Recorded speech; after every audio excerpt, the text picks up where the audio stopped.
Our Aussie bush is in a spot of bother. G'day legends, Steve Irwin here, and today we're diving headfirst into a real battle for survival. Down in the stunning wilds of Western Australia, a place bursting with life you won't find anywhere else on the planet, there's a silent war being waged. It's not against crocs or snakes, but against two invisible killers. These aren't your typical predators with teeth and claws. They're microscopic menaces, and they're threatening to wipe out some of our most iconic Aussie treasures.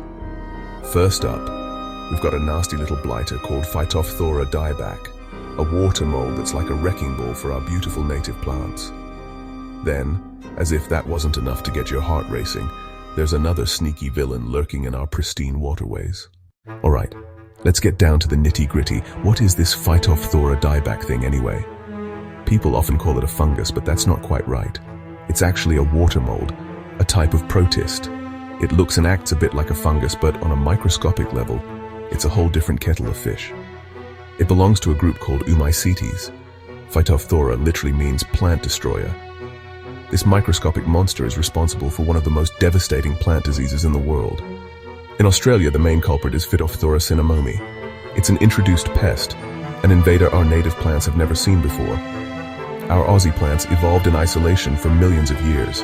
They lack defenses. It's like sending a featherweight boxer into the ring with a heavyweight. They don't stand a chance. Over 40% of the native plant species in southwest WA are susceptible.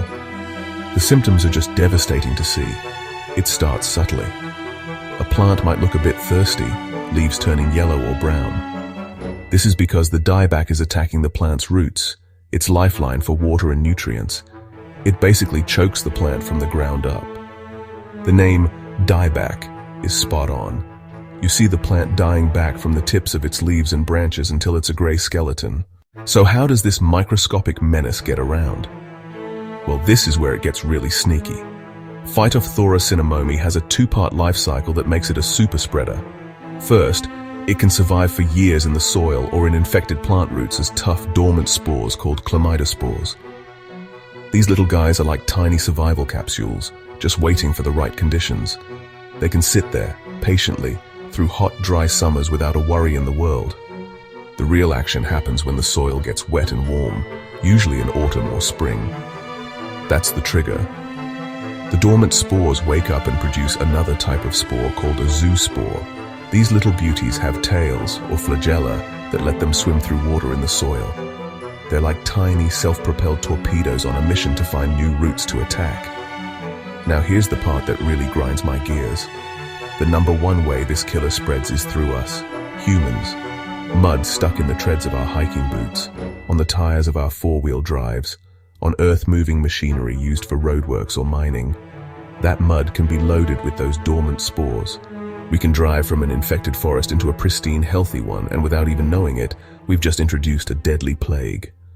Losing our beautiful plants is a tragedy in itself, but the devastation doesn't stop there.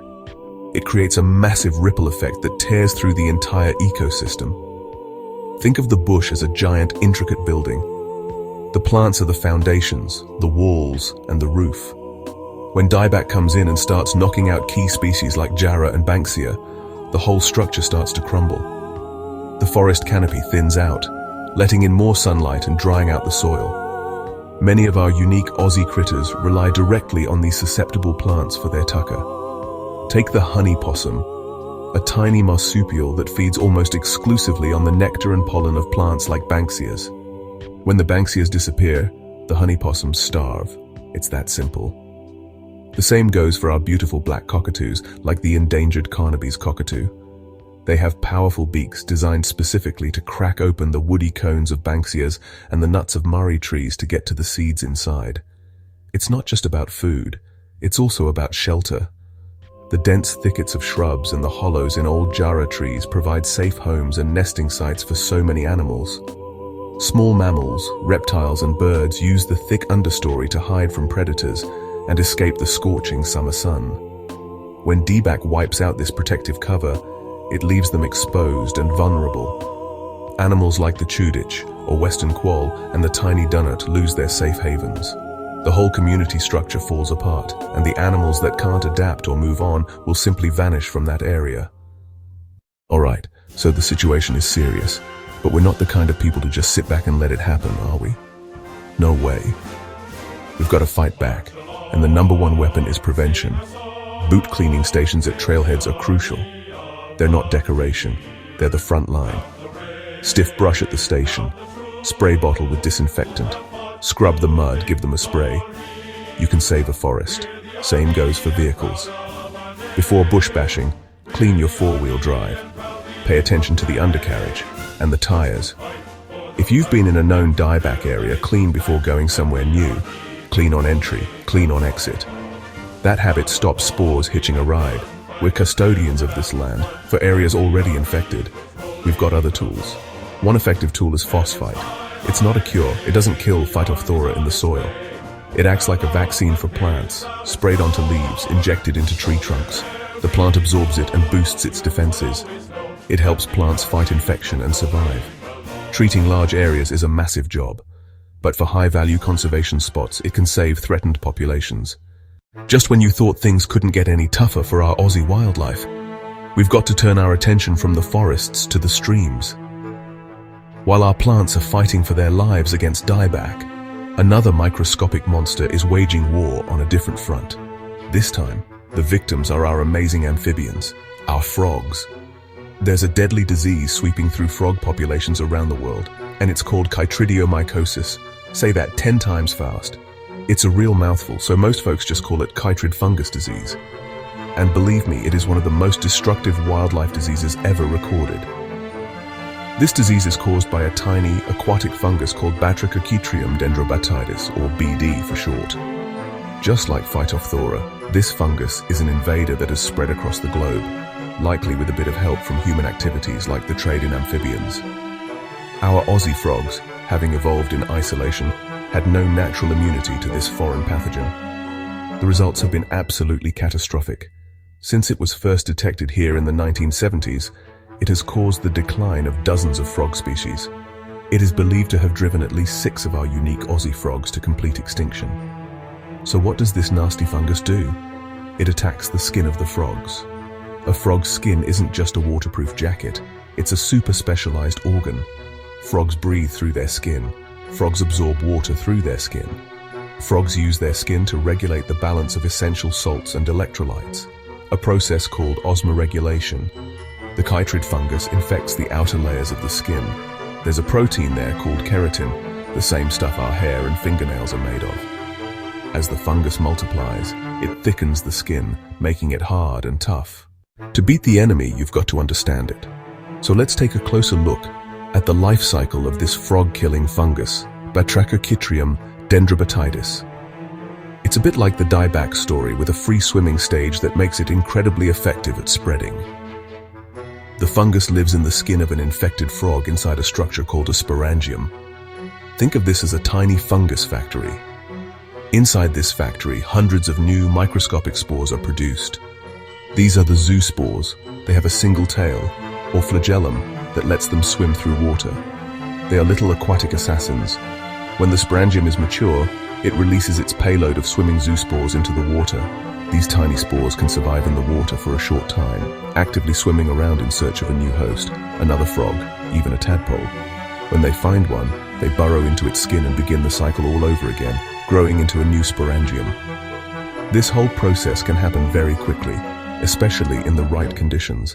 The fungus loves cool, moist environments, upland rainforest streams, and during the cooler months of the year, exactly the places and times our frogs are most active. The spread of this fungus is relentless. Because the spores travel in water, it can easily move downstream through a river system, infecting entire populations of frogs along the way. So how do we fight a microscopic killer that lives in the water and can be carried by the very animals we're trying to protect? It's a massive challenge, but conservationists and scientists are working their tails off to give our frogs a fighting chance. Just like with dieback, hygiene is our first line of defense. If you're a researcher, a bushwalker, or anyone who spends time around creeks and wetlands, it's crucial to practice good biosecurity. This means disinfecting your footwear, nets, and any other equipment with a suitable chemical before moving between different sites. Quarantines and careful monitoring are also key. When scientists are working with frogs, especially for research or conservation breeding. They follow incredibly strict quarantine protocols to make sure they don't spread the disease. This involves keeping frogs in separate, secure facilities and testing them regularly for the fungus. For some of our most critically endangered frogs, the ones on the very brink of extinction, captive breeding programs are their last hope. These programs are like an insurance policy for the species. Scientists collect a small number of frogs from the wild and breed them in a safe, disease-free environment. This creates a healthy population that can be used to reintroduce the species back into the wild once it's safe to do so. Ultimately, research is one of our most powerful tools. Scientists are working around the clock to understand this disease better. They're looking for ways to vaccinate frogs, exploring the possibility of using probiotic bacteria on their skin to fight off the fungus. Crikey, what a journey! We've dived deep into the world of these two silent killers, Phytophthora Dieback and the chytrid fungus, and it's clear our Aussie biodiversity is facing a battle on two fronts. These aren't just isolated problems affecting a few plants and frogs. They are profound threats to our entire ecosystem. They show how fragile the web of life can be, and how easily our actions can throw everything out of balance. The good news, we can all be part of the solution. You don't need a lab coat to be a wildlife warrior. Every one of us can make a difference. Start with simple things. Cleaning your boots before a hike, washing your car after a trip to the bush, never moving plants or animals between places. Be mindful and respectful in nature. Spread the word, tell your friends and family, support organizations on the front lines. So let's get out there and do it. Stand up for those who can't speak for themselves. Be the generation that turns the tide. Through education, through research, through everyday people's passion and dedication, we can secure WA's biodiversity. Keep the Jarrah forests standing tall. Keep the motorbike frog song alive. It's a tough job, but together we can do it. What a beauty.